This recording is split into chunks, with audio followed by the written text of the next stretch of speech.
DZRH. Magandang umaga Pilipinas sa DZRH Radio, DZRH TV at DZRH Online. Kasama si Kuya Angelo Palmones. Magandang umaga Pilipinas. Miyerkules na tayo ngayon, ika-8 ng Mayo 2024. Sa ulo ng ating mga balita, 20 lugar na naman ang bansa nakaranas ng Dangerous Heat Index. Pero may bagong sama ng panahon o LPA na inaasahang papasok sa PAR ngayong weekend. 13 golf courses sa Metro Manila pinagtitipid ng tubig. Integrated ng lahat ng flood control projects ng DPWH o integration ng lahat ng flood control projects ng DPWH. Ipinagutos naman ng Pangulong BBM. Kamara may panawagan sa Senado. House version ng amyenda sa Rice Tariffication Law agad na ipasa. Dating PDEA agent Jonathan Morales binatikos ng mga senador dahil sa kanyang hearsay testimony. Online ayuda sa tupad program ng DOLE fake news. At 3 sunog sumiklab sa Maynila sa nakalipas na 24 oras. Kasama natin ang buong radyo natin FM nationwide, ang ating action radio station sa Luzon, Visayas at Mindanao. 91.7 BNFM Radio sa Cebu at 94.3 FM sa Jensen. Bagong balita, bagong impormasyon. Kasama si Kuya Angelo Palmones. Magandang umaga, Pilipinas! Sa detalye ng mga balita, 20 lugar sa Pilipinas ang nakaranas ng Dangerous Heat Index kahapon. Ayon sa Pag-asa, naitala ang 47 degrees Celsius na heat index sa Dagupan City, Pangasinan, 46 naman sa Giwan, Eastern Samar. At least pababa na. Umabot naman sa 45 degrees Celsius ang duwang init sa Bacnotan, La Union, Salawag City, Ilocos Norte, Apari, Cagayan, Iba, Zambales, Salabat, Quezon, Biraca, Tanduanes at Rojas City. Naitala naman ang heat index na 44 degrees Celsius sa Cuyo, Palawan, Dumangas, Iloilo, habang 43 degrees Celsius ang naramdaman sa Puerto Princesa City, Palawan, Aburlan, Palawan at Legazpi City sa Albay. Diyos marahing aga sa ating mga kababayan dyan po sa Bicol. Samantala, umabot naman ang 42 degrees Celsius ang heat index sa Central Luzon State University. Ito po'y nasa Muñoz, Nueva Ecija, Baler, Aurora, Abulong, Tanawan. Yan po ito sa Batangas, na katabi lamang po ng Talisay, Batangas. San Jose Occidental, Mindoro, Masbate City sa Masbate at Zamboanga City. Ang heat index na mula 42 hanggang 51 degrees Celsius ay nasa ilalim ng danger category. Isang bagyo ang posibleng mabuo sa loob ng Philippine Area of Responsibility ngayong weekend. Ayon sa Pag-asa, 2 low pressure area ang kanilang namataan na nasa labas ng PAR, pero ito'y malapit na po sa Mindanao. Ang 2 LPA nitong inaasahang magsasanib at saka mabubuo bilang isang bagyo at papasok ng PAR. Inaasahan ng Pag-asa na ito'y magdadala ng mga pagulan sa bahagi ng Mindanao. Ngayon pa lamang po, pinapayuhan ng mga taga Mindanao na mag-ingat. Nagtitipid naman sa tubig ng DENR o Department of Environment and Natural Resources ang mga pampubliko at pribadong golf courses sa Metro Manila. Ito'y bilang pakikiisa sa gitna ng patuloy na pagsadsada antas ng tubig sa Angat Dam. Sa inilabas na Bulletin number 4 ng Water Resources Management Office ng DNR, nagpailala ito sa mga general manager ng mga golf course kaugnay ng water conservation measure na dapat nilang ipatupad. Kasama rito ang paggamit ng recycled water imbes na pipe water sa pagdidilig ng kanilang mga fairways at mga courses at ang pagre-recycle ng tubig mula clubhouse, lalong-lalo na mula sa lababo at shower. Nakasaad din sa bulletin na hanggat maaari, ipagpaliban na rin ang anumang swimming pool maintenance na nangangailangan ng draining at pagpapalit ng tubig sa mga swimming pool. Samantala, ipinagutos naman ng Pangulong Bongbong Marcos ang integration o pagsasama-sama ng lahat ng flood control management project sa bansa. Ayon kay Public Works Secretary Manuel Bunuan, direct na itong iniutos na kanya ng Pangulong Marcos, partikular na sa malalaking flood control projects ng ahensya. Sinabi ni Bunuan na pahuhusayin din ng DPWH ang formulation ng iba pang infrastruktura sa irigasyon, water supply at power supply. Ito'y lalo't malakihan niya ang itinaas ng budget ng ahensya para sa flood control program kada taon kung saan 300 billion pesos na ang nakalaan para lamang sa fiscal year 2024. The President asked me that, I think we have to integrate our flood control management programs with the other sectors that so that the water that we manage in the flood control do not go to the sea directly, and to the extent possible that we have to conserve and utilize it for the other purposes, like for irrigation, water supply, and power if necessary. So this is a direct instructions of the President to me that we have to integrate all these components. Pinatutugunan na rin ng Pangulong BBM sa Department of Environment and Natural Resources at iba pang ahensya ng gobyerno ang kawalan ng akses sa tubig ng 40 milyong Pilipino. Sinabi ni Environment Undersecretary Carlos Primo David, umaasa pa rin ang milyon-milyong Pinoy sa bukal, sapa at tubig ulan bilang inuming tubig. Mahigit sa 7,600 island anya sa bansa ang walang formal o matinong water supply. Sinabi pa ni Yusek CP David, tinawag ng Pangulong Marcos na hindi katanggap-tanggap sa ganito pa rin karami ang walang maayos na supply ng tubig, lalo na sa Mindanao at iba pang mga island communities. Plano ng DNR na gumamit ng modular desalination system o ang pagko-convert ng tubig dagat para maging malinis na inuming tubig.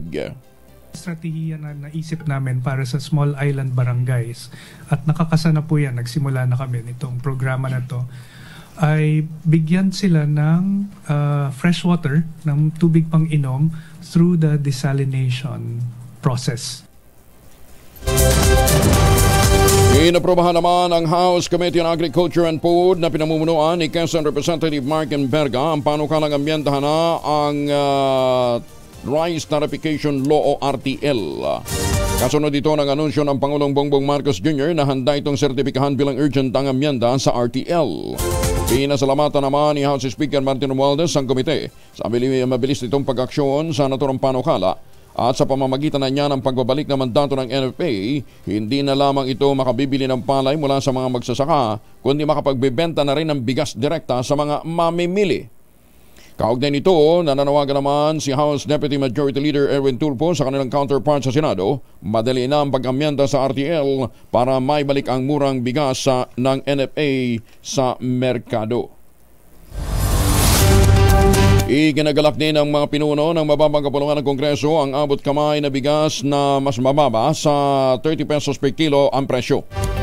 Sa isinagawang pulong balitaan, sinabi ng mga leader ng Young Guns na kinabibilangan ni na PBA Party List Representative Migs Nograles, One Rider Party List Representative Rods Gutierrez at Zambales Representative J. Konghun, ito'y bunga ng pagtutulungan ng Pangulong Ferdinand Bongbong Marcos at ng Kamara sa pamumuno ni Speaker Martin Romualdez.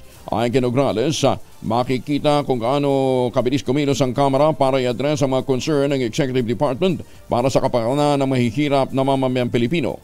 Noong Lunes, nakapagpulong si Speaker Romualdez kay Agriculture Secretary Francisco Tiu Laurel upang talakayin ang mga butas ng Rice Tarification Law sa layuning mapababa ang presyo ng bigas. At isa nga sa mga natukoy ay ang pagbibigay ng kapangyarihan sa National Food Authority na makapagbenta ng murang bigas sa publiko, partikular na sa mga kadiwa center ng Pangulong BBM. Isinusulong naman ni Senator Amy Marcos na mapalawig pa ang Rice Competitiveness Enhancement Fund o RCEP ng Rice Tarification Law. Kapanayam ng DZRH at ng radyo natin, sinabi ni Senator Amy na 6 na taon lamang ang implementasyon ng RCEP at nakatakda na itong mapasok sa susunod na taon. Nais ni Senator Amy na ma-extend ang panibagong 6 na taon o hanggang 2031 ang RCEP upang patuloy na mapakinabangan ng rice industry ang makukolekt ng taripa sa imported na bigas. Gusto namin ma-extend yun hanggang 2031 kasi 6 years lang yan eh. Pagkatapos ng 6 years, yung tax doon hindi na mapupunta sa magsasaka. Ay, ganun? Ang nais natin, oo, tapos na yun, matatapos na yan. So gusto natin, tuloy-tuloy yan hanggang 2031, hindi 2025. Tapos na yan by 2025 eh. Dapat i-extend yan hanggang 2031. Dito daw kasi kinukuha ang 10 bilyong pisong assistance fund para sa mga magsasaka. Kabilang ang 50% para sa machinery, 30% ang nakalaan naman sa rice seed development propagation and promotion, 10% naman ang nakalaan sa expanded rice credit assistance o loan at ang nalalabing 10% ay para naman sa rice extension service. Bukod sa mga magsasaka, PhilMec at PhilRice, isinusulong din ni Senator Marcos na mabigyan ng pondo mula sa RCEP ang mga lokal na pamahalaan at mga kooperatiba. Ito'y upang direkta nang makabili ang mga ito ng palay na makatutulong para magkaroon ng makatarungang kita ang mga magsasaka at mapatatag din ang presyuhan sa lokal na merkado. Abay sila na rin ang mamili, para sila na ang magmimiling at sila na ang magba-buyback mula sa ating mga magsasaka. Makakatulong yun pag nagkasundo tayo sa isang minimum price para hindi naman luging-lugi na lang yung ating mga farmers. Para sa akin kasi dapat magkaroon ng, sabihin natin, presidential commission o something like that o task force, kasi hindi naman masosolve itong problema natin ng bigas overnight. At kailangan talaga all hands on deck. Hindi ito ordinaryong emergency. Ang rice is life. Kakaibang architectural design ng public market ng BARM nakasungkit naman ang award sa isang international competition. Detalye ng balita mula kay Jun Di Makuta, Karis 19. Assalamualaikum, Jun. Alaikumussalam, Kuyang Angel. Wagi sa International Leading Annual Jury Competition ng A-Design Awards ang nakakamanghang disenyo ng mga bagong itinatayong public market o PADYAN sa Bangsamoro Region na isa sa mga legacy na isinulong noong panahon ni Attorney Nagib Sinarimbo bilang former MILG Bar Minister. Ang kakaibang disenyo ng public market o PADYAN sa Bangsamoro Region nagawa ni na Principal Architects Glory Rose D. Metilla, Junior Designer Janelle Metilla, Junior Designer Dondon Kawaling, Architect Nad Sali in partnership ng mga engineers led by Engineer Bob Sali at mga contractors sa labis na hinangaan ng A-Design Awards sa juries na isa sa mga tinitingalang world's leading annual international design competition. Napatid mula kay Attorney Sinarimbo na mayroong 278 distinguished members ng mga jury mula sa iba't ibang bahagi ng mundo ang nagbigay recognition sa excellent and original design of work na nilahukan mula sa iba't ibang panig ng mundo kabilang ang Bangsamoro Region. Ang construction ng PADYAN o public market sa iba't ibang lugar sa BARM Region ay nabuong ideya na dinisenyo batay sa kultura ng Bangsamoro at sa childhood memories ni Attorney Sinarimbo may kaugnayan sa PADYAN o public market. Ayon kay Attorney Sinarimbo, noong kasagsagan ng pandemic, nakita rin umano nito ang kahalagahan ng PADYAN o public market sa Bangsamoro community. Sa magitan nito, dapat umano ay mapanatili ang kinagisnang kultura at mas lalo pa umanong mapasigla ang local economy ng mga LGUs ng BARM upang hindi na lamang umano umasa pa sa ira. Maliban sa public market, sinimulan din noong panahon ni Attorney Sinarimbo ang construction ng mga makabagong disenyo ng mga municipal hall buildings, barangay halls, police and BFP stations. Isa sa mga binigyang diin sa napakahalagang architecture and design ng Bangsamoro sa mga makabagong gusali nito sa BARM ay ang panulong. Mula sa kaunahan sa Pilipinas, DZRH, ako si RH19, Jun Di Makuta. Tuloy-tuloy sa pagbabalita, tuloy-tuloy na serbisyo. Sama-sama tayo, Pilipino. Umaga Pilipinas. Maraming salamat, John. Sukran. Oy, mga mamis, pwede ho tayong mag-laundry day today, ha? Kunot noo ka ba kapag makapit, marikit at malupit ang mantsa? All you need is pride. Ba't mapahirapan ang self-concern pride? Easy at worry-free naman ang laundry. Sa triple stain away formula, tanggal ang matitinding mantsa based on test of chocolate, mud, and sample on cotton. Gawa po ito ng ACS. Mamalengke muna tayo. Nasa Las Piñas Public Market ngayon si Aris 27. Noche, Kakas Noche. Good morning. Mayong buntag, Kuyang Angel, presyo ng luya pa rin ang inaangal ng mga mamimili dahil sa mataas pa rin. Nasa 200 ang kilo ng luya. Ang carrots naman, Kuyang Angel, 100 ang kilo, yung talong 95, ang palaya 120, ang labanos 130 ang kilo, kamatis 70, bawang 170, kalamansi 100. Sibuyas sa pula, Kuyang Angel, 90 pesos ang kilo, kalabasa 60, sayote 80 at ang repolyo nasa 90 pa rin ang kilo. Puntahan naman natin ang Action World tulad ng isda, tilapia 150, bangus 200, habang ang galunggong 240 ang kilo. Ang karne naman na Kuya Angel, tulad ng baka, yung laman 470 pa rin ang kilo, yung kasim 330, habang ang liempo 380 ang kilo. Isama na rin natin ang presyo ng manok, 170 ang kilo. Yan ang presyo Kuya Angel ng ilang basic needs ngayong Wednesday dito sa Las Piñas City Public Market. Mula sa kaunanan sa Pilipinas sa DCRH, ako naman ang inyong palengkero, Nochi Kakas. Tuloy-tuloy sa pagbabalita, tuloy-tuloy sa serbisyo. Sama-sama tayo, Pilipino. Salamat, palengkero! Ala ko, palikero eh. Buti na lang niliwanag ko. Palengkero. Ay mga misi, sa may araw ba si Bonso pag-uwi galing ng eskwela?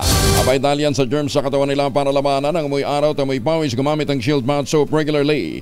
Ang Pitabalan Shield sa paglaban sa germs versus another brand may shea butter. Pampalambot ang kuti sa presyong abot kaya 12.50 SRP.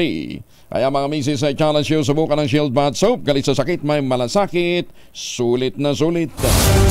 Oy, birthday pala ngayon ni Bishop Reynaldo Evangelista ng Imos. Pinabati po kayo, Bishop, ni Mayor Seni Mendoza. Samantala, para ho naman sa mga mahihilig pa rin mag-shooting-shooting, mag-picture-picture. Wag lang selfie. Muli, tinatawagan natin ang lahat ho ng mga amateur at mga professional photographers. Ipadala na ang inyong mga entries para po sa PAGCOR Photo Contest 2024 na ang tema nga ay Harvest Time. Ito po yung pagpapakita ng lakas, talino, kakayahan at galing ng mga Pilipino na mga magsasaka, lalong-lalo na sa pagtiyak ng food security. Ang contest na ito ay para din po sa hindi lang sa mga magsasaka at mga ingisda, kundi sa lahat po ng mga ibang sektor na nasa pagsasaka. Halimbawa, yun nasa flower industry. Kasama ho kayo. Ayon po kay PAGCOR Chair at CEO Altenco, ang total grand prize ngayon ito ay tinaas sa 2.23 million pesos dahil yung punong conventional category, 8 mananalo dyan tatanggap ng tig 100,000 pesos. At doon naman sa bagong drone category o mga larawang kuha ng drone camera, 8 din pong mananalo, tatanggap ng tig 50,000 pesos. At doon po naman sa mobile category, mga larawang kuha mula po sa inyong mga mobile device, tatanggap din po ng tig 50,000 pesos ang 8 mananalo. Ipadala na ang inyong mga entry sa www.pagcor.ph Photocon 2024. At ang deadline po ng submission ay July 31, 2024. Ano pang iniintay nyo? Ipadala na yan. Nahaharap sa kasong kriminal ang isang lalaki matapos niyang barilin ang alagang pusa ng kanyang kapitbahay sa Maynila. Kasong paglabag sa Republic Act 81-485 o Animal Welfare Act ang sinampa ng Philippine Animal Welfare Society laban kay John Med Parungaw sa Manila Prosecutor's Office. Ayon sa Post Executive Director na si Ana Cabrera, nakita na lamang ng kapitbahay ang kanyang pusa na wala ng buhay. May tama pa ng bala sa ulo. Nang reviewin ng CCTV footage, dito na diskubre ang kapitbahay ni Parungaw ang may kagagawan ng pagpatay sa pusa, bagamat hindi pa malinaw kung ano ang nagtulak sa kanya para gawin ito. Sakaling mapatunayang guilty, papatawan si Parungaw ng hanggang 1 taong pagkakabilanggo at multang aabot naman ng 100,000 piso. Kaya doon ho sa mga nagagalit sa mga pusakal, ingat-ingat ho kayo. Samantala, mahigit naman sa 200,000 pisong halaga ng shabu na samsam ng Davao City Police Office sa 24 na oras na drug operations. Detalye na balita mula kay Jun Siter mula sa Action Radio Davao. Jun, may butag. Mayong buntag usab Kuyang Angel, nagpatuloy ang walang humpay na pagsisikap sa kampanya laban sa ligal na droga ang Davao City Police Office sa ilalim ng pamumuno ni City Director Police Colonel Richard Badaang. Sa loob ng 24 oras, nagsagawa ng 2 anti-illegal drug operations ang 2 police station ng DCPO na nagresulta sa pagkaresto sa 5 drug personalities at pagkakumpiska ng 42.56 grams na shabu na nagkakahalaga ng 289,408 na standard value price na kumpiska ng Police Station number 4 sa ang 42 22.26 grams na shabu. Standard value price na 287,368. Nakumpiska rin ng Police Station 6 Bunawan ang 0.3 grams na shabu na may tinatayang halagang 2,040. Ayon kang Colonel Badang na ang DCPO bilang isang committed na organisasyon ay hindi titigil sa paglaban ng illegal na droga sa loob ng lungsod tulad ng ipinakita ng mga serye ng mga tagumpay na ito. Kapansin-pansin na abang ganitong matagumpay na operasyon ay posible sa pamagitan na napakahalagang tulong ng komunidad at sa pagkipagtulungan ng lokal na pamahalaan ng Davao at mga barangay officials nito. Mula sa Action Radio Davao, Jun Suter para sa kauna-unahan sa Pilipinas, DZRH. Tuloy-tuloy sa pagbabalita, tuloy-tuloy sa serbisyo. Sama-sama tayo, Pilipino. Daghang salamat, John. Dinipensahan ng ilang mambabatas ang Pangulong Bongbong Marcos laban sa Senate investigation nang umano'y pagkakasangkot ng Pangulo sa isyu ng leaked PIDEA documents. Ayon kay Bukidnon Representative Jonathan Keith Flores, wala siyang nakikitang mali sa pagtawa ng Pangulong Marcos sa naging akusasyon dahil hindi naman katiwa-tiwala ang accuser nito na si Jonathan Morales na nagsasabing dating agent. Pero ngayon ay may mga kinakaharap namang legal issues. Samantala para naman kina House Assistant Majority Leader at Zambales 1st District Representative J. Conghun at Deputy Speaker Quezon Representative David J. Suarez, isang political ploy lamang ang Senate hearings ukol sa naturang issue na naglalayong i-destabilize ang administrasyon. Mas mainam nila na paglaanan na lamang ng pansin ang mas mahalagang national issues ng Pilipinas. Inundi na naman ang mga senador si dating PIDEA agent Jonathan Morales sa kabiguan nitong patunayan ang alegasyon laban kina Pangulong BBM at sa aktres na si Maricel Soriano. Ayon kay Senate President Mig Zubiri, seryoso ang akusasyon ni Morales pero wala naman itong naipakitang ebidensya at kapanipaniwalang testimonya. Pinaalalahanan din ni Zubiri ang mga kapwa senador na maging maingat, huwag hayaang magamit ang mga Senate hearing sa political prosecution.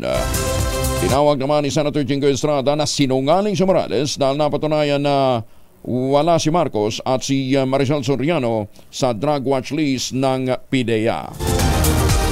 Walang balak ang Senado na imbitahan sa pagdinig sina Pangulong BBM at dating Pangulong Rodrigo Duterte kaugnay ng umano'y pre-operation report ng PIDEA. Ayon kay Senador Bato de la Rosa, natutokso siyang imbitahin si Mayor Digong pero ayaw niyang mamulitika at ayaw niyang madali ng pamumulitika ang hearing ng kanyang komite. Una rito, sinabi ni dating PIDEA agent Jonathan Morales na dapat imbitahan sa pagdinig ang dating Pangulo para masuportahan ang kanyang claim. Naninindigan kasi si Morales na siya ang pumirma sa confidential documents ng umano'y naunsyaming drug operation laban kina dating senador at ngayon ay Pangulong BBM at aktres na si Maricel Soriano noong 2012. Dumalo naman ang aktres na si Maricel Soriano sa pagdinig ng Senado kaugnay ng umano'y PIDEA leaks na nag-uugnay sa kanila ng Pangulong BBM sa illegal drugs. Itinanggi ng Soriano ang alegasyon at sinabing nalilito siya kung bakit siya ipinatawag ng Senate Committee on Public Order and Dangerous Drugs. Inamin ng aktres na siya ang nagmamay-ari ng condo unit sa Makati na sinasangkot sa pre-operation report ng PIDEA. Pero sinabi ni Soriano na naibenta na niya ang unit at hindi na siya nagmamay-ari nito simula pa noong 2012. Pinabulaanan din niya ang ulat na tumakas ang dalawang dating kasambahay sa kondo dahil sa kanyang pananakita at paggamit umano ng cocaine. Ay, sus, may politika talaga. Drug den nalang sa daman ng PIDEA sa Hermosa, Bataan. 4 na individual ang arestado. Detalye ng balita mula kay Danny Cumilang, RH37. Danny, good morning. Nadakip sa operasyon ng PIDEA ang 4 na individual at nalansag ang isang suspected drug den sa Hermosa, Bataan kahapon. Ayon sa ulat ng PIDEA Region 3, ang operasyon ay nagresulta sa pagkumpiska ng shabu na nagkakalaga ito ng 102,000 pesos. Base sa ulat, isinagawa ang bypass operation bandang 12:40 ng hapon sa Porquam, Barangay Tipo, Hermosa kahapon. Ang mga operatiba mula sa Philippine Drug Enforcement Agency PIDEA, Tarlac at Bataan Provincial Offices kasama ang lokal na pulisya ang nagtulungan sa nasabing operasyon. Ang itinuturing na operator ng drug den ay si alias Jerry, 41 anyos, nakasama rin sa mga naaresto ito sina alias Fernando, 47, alias John Lawrence, 21 at alias Mark, 31. Nakuha sa mga suspect ang 8 plastic sachet na naglalaman ng 15 gramo ng shabu na nagkakalaga sa kabuuan 102,000 pesos. Kasama rin sa mga nakuha ang iba't ibang drug paraphernalia at ang Mark dark money. Ang mga nadakip ay kakasuhan ng paglabag sa Republic Act 9165 o ang Comprehensive Dangerous Drug Act of 2002. Mula sa kauna-unahan sa Pilipinas, DCRH, ito si Danny Kumilang. Tuloy-tuloy sa pagbabalita, tuloy-tuloy sa serbisyo. Sama-sama tayo, Pilipino! Maraming salamat, Danny. May paabak kayungan sa ating mga kababayan dyan po sa Pampanga. Good morning sa mga taga-Coronadal, South Cotabato. Malaya na sa impluensya ng guerrilla prawns at communist terrorist group ang lahat ng barangay ng Northern Samar. Ito naman ang dineklara ni Interior and Local Government Secretary Benhur Abalos Jr. batay sa tala ng Philippine Army. Sinabi ni Abalos na bagamat may namamataan pang 7 roving vertical formations ng NPA sa Laluyan, hindi naman ito sinusuportahan ng mga barangay. Sa pahayag ng kalihim ng DILG at ni Major General Camilo Ligayo, Commander ng 8th Infantry Division, isinailalim na sa state of stable internal peace and security ang Northern Samar. Pinangunahan ni Abalos ang Joint Regional Task Force 8 and Local Communist Armed Conflicts at Peace Development Dialogue nitong Lunes. Nagtungo rin ang kalihim sa Katarman upang pangunahan ang pamamahagi na mahigit sa 160,000 livelihood at financial assistance sa 16 na dating mga rebelde. Tatalakayin na ng Metro Manila Council ang panukalang Adjusted Mole Hour para maibsan naman ang malalang trapiko sa Metro Manila. Ayon kay MMC President at San Juan City Mayor Francis Zamora, epektibo alas 11 na umaga hanggang alas 10 ng gabi ang mall hours sa National Capital Region. Kauna nang ipinatupad doon pang Christmas season. Sinabi pa na alkalde na dapat na ito yung maging standard operating hours ng mga mall para hindi makisabay sa rush hour. Naipabatid na ni Zamora ang panukala kay MMDA Chair Romando Ardes at pag-uusapan nila ito sa susunod na meeting ng MMC. Samantala, suportado naman ni Senator Bongo ang anumang approach o pag-atake ng Marcos administration sa pagsugmo sa problema ng illegal drugs sa bansa. Sa kanyang pambugan na pagkayag sa pagdinig ng Senate Committee on Public Order and Dangerous Drugs, sinabi ni Senator Bongo na ayaw niyang masayang ang inumpisahan ng dating Pangulong Digong Duterte dahil kapag bumalik ang illegal drugs ay babalik din ang korupsyon sa gobyerno at muling sisipa ang kriminalidad.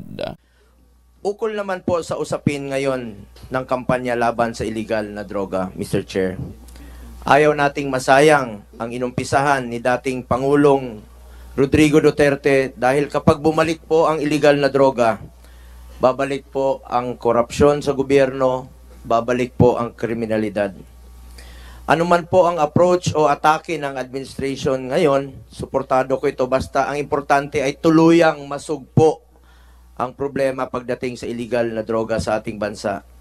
Kaya nga po bilang chairman ng Committee on Sports, lagi kong hinihimok ang ating mga kabataan to get into sports and stay away from illegal drugs to keep us healthy and fit. This is my own small way of contributing to the continued campaign against illegal drugs. Samantala, higit naman sa 800 milyong pisong halaga ng tanim na marijuana ang winasak ng mga otoridad sa Tinglayan, Kalinga. Detalye na balita mula kay Romy Gonzalez sa RH41 na imbag na bigat kada kayo amin sa ating mga kababayan dyan sa Norte. Romy? Abot sa 861,700,000 pisong halaga ng tanim na marijuana ang sinamsam at sinunog ng mga otoridad sa mga kabundukan sa Tinglayan, Kalinga. Naglunsad ng 10 araw na marijuana eradication operation na tinaguri ang Oplan Highlanders sa mga operatiba ng PNP Drug Enforcement Group, PDEA, Regional Mobile Force Battalion 15, PNP Special Action Force at Army 503rd Infantry Brigade. Sa loob ng 10 araw na diskubre ng mga operating troops ang 27 plantation site sa mga Chumanchil sa pagitan ng Barangay Buskalan at Lukong sa Tinglayan. Binunot ng mga operatiba ang 3,349,500 piraso ng fully grown marijuana plants na itinanim sa mga kabundukan. Kinumpis ka rin nila ang 1,575 kilo ng tuyong dahon na marijuana. At kahapon, isinagawa ang seremonyal na pagbunot at pagwasak sa mga naturang kontrabando sa mismong lugar ng operasyon na hudyat ng pagtatapos ng anti-drug operation na nagsimula noong Abril 29 na taong kasalukuyan. Para sa kauna-unahan sa Pilipinas, DZRH, ito si Romy Gonzalez, tuloy-tuloy sa pagbabalita, tuloy-tuloy sa serbisyo, sama-sama tayo, Pilipino. Maganda umaga, Pilipinas! Just Gina, Romy, samantala, ipinahig naman ni Congressman Salvador Pleito ang kanyang lubos na suporta sa House Bill 179 na naglalayong paunlarin ang midwifery sa Pilipinas. Inilala din ni Senator Plato ang suporta ng iba pang mga mababatas at mga komite na tumulong para maipasa ang panukalang batas sa ikalawang pagbasa. Sabi pa ni Congressman Plato, outdated na ang kasalukuyang umiiral na batas patungkol sa midwifery na dekada nang nakalipas nang ito ay ma-enact. Lain itong panukalang batas na baguhin ang mga framework o ang kabuuan ng batas at ma-update ho yung mga dapat na maging responsibilidad ng ating mga komadrona. Ilan sa mga nais baguhin sa panukala ang pagdadagdag ng 2-year course ng midwifery bilang isang 4-year Bachelor of Science course. Ayon pa kay Congressman Plato, lubos na makatutulong ito para maitaas ang status ng mga midwife at na maging globally competitive na profesyon. At sa ngalan po ng lahat ng mga komadrona, nagpapasalamat tayo kay Congressman Ador Plato sa naturang pagsisikap. Humihirit naman ang Smartmatic ng panibagong public bidding sa automated elections para sa 2025 national at local elections. Ayon sa Smartmatic spokesperson na si Attorney Christian Robert Lim, makatuwirang ulitin ang bidding process matapos ideklara ng Korte Suprema na may grave abuse of discretion ang COMELEC sa pagdiskwalipika sa kanilang kumpanya. Sinabi pa ni Lim na patunoy ang desisyon ng katastasang hukuman na hindi patas ang naging diskwalifikasyon ng poll body sa Smartmatic. Idinin pa ng opisyal o ni Attorney Lim na nagsisimula sa transparent na bidding process ang kredibilidad ng eleksyon at legitimacy ng mga lider. Meron pa naman niyang sapat na panahon upang muling magsagawa ng bidding process ang COMELEC at para bumili ng sistemang tatalima sa batas at terms of reference nito. 34 na makalipas ang alas 4 ng umaga. Magbabalik tayo makalipas ang ilang hanap buhay. Magandang umaga din po sa mga Pilipinong nakatutok sa atin dyan sa New York, USA. Hindi ho New York, Cubao. Pero pati na rin ho natin ang mga taga Quezon City. Magandang umaga din po sa mga nakatutok sa atin dyan sa Hayward, California. At iba't ibang banig pa ho ng Amerika. Lalong-lalo na dyan ho sa Las Vegas, Nevada. Malapit na ho tayong magkita-kita. At mga taga San Diego. Kumusta na ho kayo, ha? Siyempre, magandang umaga din po sa mga Pilipino dyan po sa Hong Kong. At masuki natin dyan ho sa Japan. Ohayo gozaimasu. At sa lahat ng mga may lakad ngayong araw nito, huwag kalimutan, may dalawang formulation ng family alcohol na pwede nating pagpilian, proteksyon ng pamilya laban po sa mikrobyo.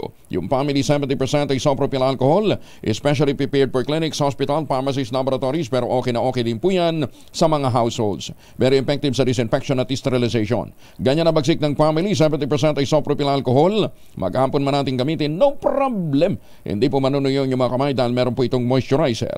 Yun namang mabangong family rubbing compound improval cologne. Yan po yung mabangong isopropyl alcohol na gamit ang mga masahista, mga barbero, mga doktor, mga nurse, mga komadrona for sponge bathing and other cleansing purposes. Family rubbing alcohol parang DCRH subok na sa mahabang panahon, mabibili sa namang butik at convenience stores nationwide. Family rubbing alcohol hindi lang pampamilya, pang sports pa. Isang HBI na tulak ng illegal drugs sa Maasin, Southern Leyte nahulog din sa kamay ng PNP. Detalye na balita mula kay Jimmy Angay-Angay, RS32. Maupay nga agad, Jimmy. Isang high-value target na tulak ng illegal na droga na arestong kapulisan sa siyudad ng Maasin, Southern Leyte. Kinilala ng PNP ang suspect John Pital Corin Lopez, 31 anyos, residenteng barangay Abgao sa naturang siyudad. Kinalsa ang bypass operation ng PNP at sa pakiugnayan sa Philippine Drug Enforcement Agency PDEA, nabilhan ang suspect ng 5 pakiting shabu nagkakalagang 5,000 piso na kumpiska pa sa posisyon ang 7 pakiting shabu nagkakalagang 1,000 piso. Matagal na umanong sinusubaybayan ng kapulisan ang suspect hanggang ikasa ang bypass operation para mahuli. Sa kasalukuyan, ang suspect na si John Pital Corin Lopez nasa kustodiya ng Maasin City PNP. Mula sa Aksyon Radyo Tacloban, ito si RS32 Jimmy Angay-Angay. Tuloy-tuloy sa balita, tuloy-tuloy sa serbisyo, sama-sama tayo Pilipino. Dagan salamat, Jimmy. Samantala, lalaking nagwala, sinunog ang sariling bahay. Naku! Dan po sa Season Pangasinan arestado. Detalye ng balita mula kay Freddy Pajardo, RS38. Freddy, masantos siya kabasanid sa Kamin sa ating mga kababayan dyan po sa Pangasinan. Freddy? Kulong ang isang 33 anyos na lalaki na si alias Rage matapos tangkay nitong sunugin ang sarili nilang bahay alauna ng hapon sa Barangay Cabaritan, Sison. Sa ulat ni Chief of Police Major Maria Teresa Miemban, nagwala umano ang suspek sa kanilang tahanan, nagbabasag ng mga plato at iba pang bagay sa kasinindihan ng kusina ng kanilang tahanan. Mabuti na lamang at mabilis na nagtulong-tulong ang kanilang mga kapitbahay at naapula ang apoy. Pagdating ng mga pulis, inaresto ang suspek at nakita ng mga otoridad ang kalat na ilang plastic sachet na pinaggamitan ng hinihinalang shabu sa gilid ng bahay. At nang siyasati ng sling bag nito, nasamsam ang isang electronic weighing scale, 14 na plastic sachet na naglalaman ng hinihinalang shabu na may timbang na 27.42 grams na may street drug price na 186,000 pesos. Nasa custodial facility ng Sison Police Station ang suspect at naharap sa kaukulang kaso.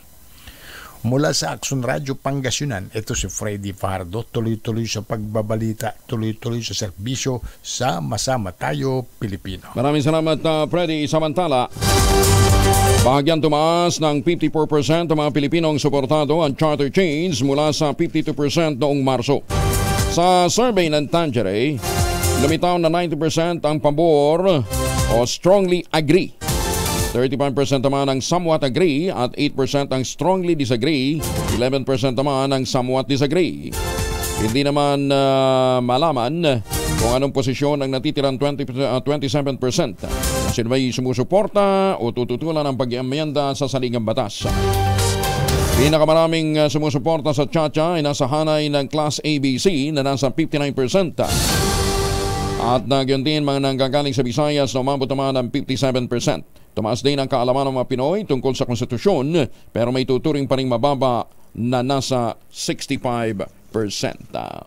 At samantala, muli ho nating pinapaalala sa ating mga suki, simula ho ngayong araw na ito, ito ay napakagandang anunsyo. Simula na ngayong May 8, ang bagong park operation schedule ng Star City. Bukas na ang Star City alas 2 ng hapon hanggang alas 10 ng gabi tuwing Miyerkules hanggang Biyernes.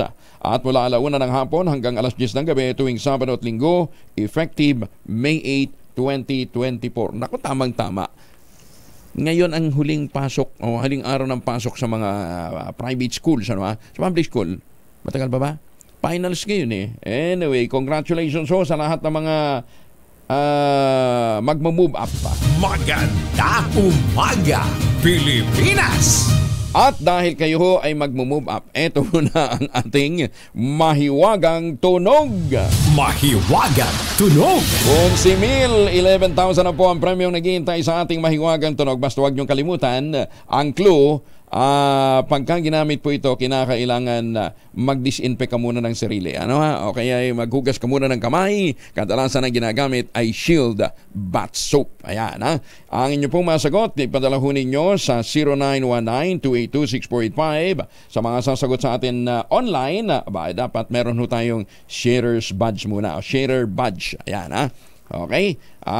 Bago ho ninyo ipadala nyo sa inyong mga sagot. Ang tamang format, empty space, name slash, other slash, contact number slash, at ang inyong sagot. 11,000 ang nag-iintay na premyo ngayong araw na ito. Ayan. Hirap na hirap ba kayo? Actually, nahulaan na ho. Kaya lang, general term ho, yung ginamit ng marami sa ating mga sumagot.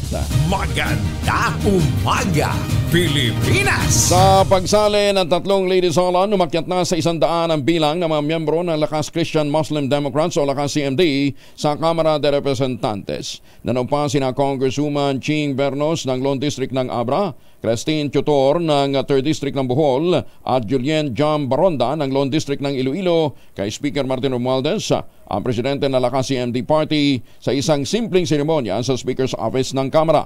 Nanumpa rin kay Speaker Romualdez ang actress-singer na si Carla Estrada, ang nanay naman ni Daniel Padilla. Sina Bernos at Tutor ay nanggaling sa Nationalista Party, samantalang si Baronda ay dating miyembro ng National Unity Party.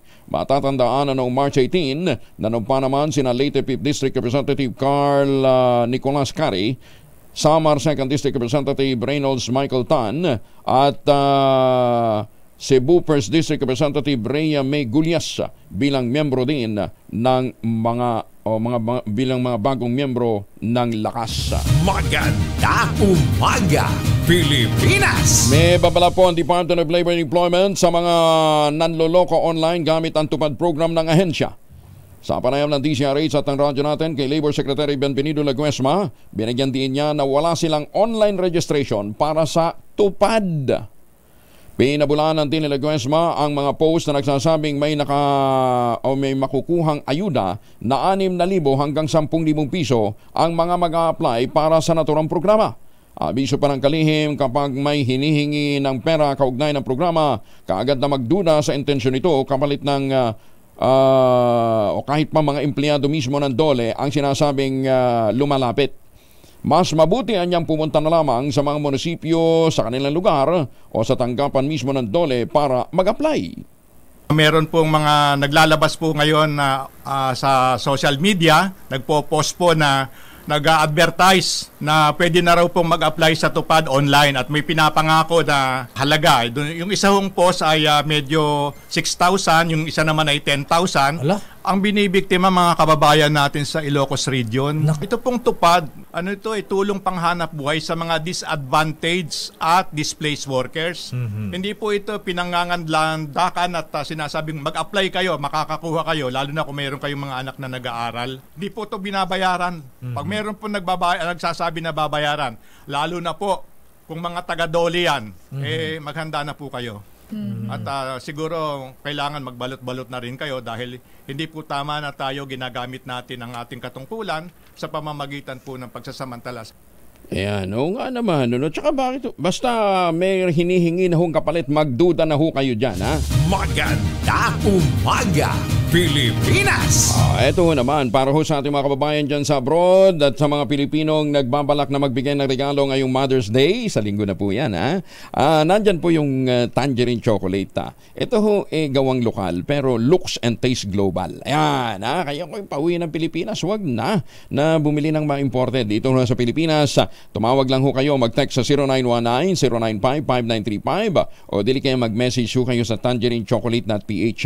Ito po ang Tangerine Chocolate ay branda ng mga magniniyog at mga magsasaka dyan po sa lalawigan ng Quezon. Sa tulong po ni Dr. Helen Tan, ito pong mga planting material ng kakao galing Davao, hinakot para maitanim sa ilalim ng mga nyugan at ngayon nga po ay nagpuproduce sila ng dekalidad na kakao beans para mag-produce ng Tangerine Chocolate. Meron hong mahigit 10 variants ng Tangerine Chocolate na po pwede ho ninyo i-check sa tangerinechocolate.ph at ang mga raw materials niyan ay galing din po sa ani ng mga magsasaka. Ang sabi nga po ni Dr. Helen Tan, sino bang magmamalasakit sa Pilipino kundi ang kapwa Pilipino? Kaya tangkiligin natin ang gawang atin. Bagong balita, bagong impormasyon, kasama si Kuya Angelo Palmones. Magandang umaga, Pilipinas! 49 na makalipas ang alas 4, pinabulaanan ng Philippine National Police ang tungkol sa umano'y destabilization plot laban sa Pangulong BBM. Kasunod dito ng panibagong pasabog ni dating Senador Antonio Trillanes report kung saan isinasangkot niya sa destabilization plot ang mga matataas na opisyal ng pambansang pulisya. Mismong si PNP Chief General Francisco Marbil ang nagtiyak na buo ang kumpiyansa ng pambansang pulisya sa liderato ng Pangulong BBM. Hindi niya makaliligtas sa PNP Intelligence Community sakaling merong grupo na nagbabalak na pabagsakin ang kasalukuyang administrasyon.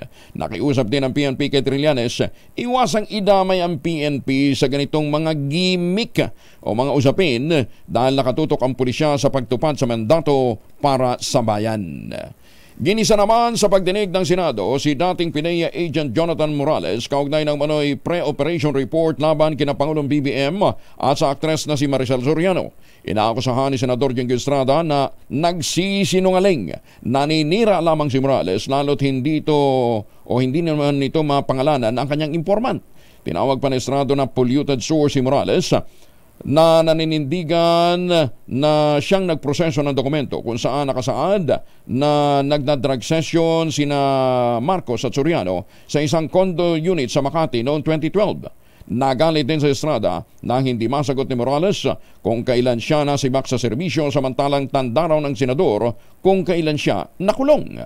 Alam mo, ikaw Morales, nagbabanggit ka ng pangalan ng mga personalidad ultimo pangalan ng presidente, ultimo pangalan ng mga iba't ibang sikat na artista na wala ka na may ebidensya. Your Honor. Sinasabi galing sa informant. Your Honor. Sandali lang. Can you just let me finish? Ang sinasabi mo, galing sa informant. Ngayon, ang sinasagot mo sa akin, hindi mo natatandaan kung sino informant mo? Ha? Am I correct? Hindi mo natatandaan? Your Honor. Naninira ka lang ng tao eh. Your Honor. Samantala, nanggagaliitin naman si Senator Bato de la Rosa sa naging pahayag ni dating Senador Antonio Trillanes ukol sa munoy nalalapit ng pag-aresto sa kanila ng ICC. Sabi po ni Senator Bato, hindi siya takot sa ICC dahil hindi naman siya katulad ni Trillanes na umano'y naninira ng administrasyon. Ginit din ng Senador na malabo itong mangyari dahil matagal nang sinasabi ng Pangulong BBM na hindi makakapapasok sa bansa ang ICC. Ang layo na nga, ilang bisis na nga sinasabi ni Pangulong Bongbong Marcos na never siyang papayag na makialam ang ICC dito sa atin at papasokin ng ICC. Bakit pa kami matitreatin sa mga gano'n? Trillanes lang naman na sige ingay dyan about ICC. Layo naman ang aking investigasyon is in aid of legislation para maiwasan na itong mga leakage ng mga dokumento na classified. Yun lang ang akin, hindi po ito para paninira ng kung sinong dapat sirain at mag-undermine ng gobyerno. Hindi pa po kagaya sa kanya na talagang proven, tested and proven na yung kanya pagkatao na destabilizer siya. Bagong balita, bagong impormasyon, kasama si Kuyang Angelo Palmones. Magandang umaga, Pilipinas! Init na talaga ng politika, ano ha? October na kasi ang filing ng Certificate of Candidacy, ha? Ay, magandang umaga muna. Happy birthday kay Boss Egay Rubiano ng Pasay. Ang first gentleman po ng Pasay, ha? Boss Egay, happy birthday. At more birthdays to come, ha?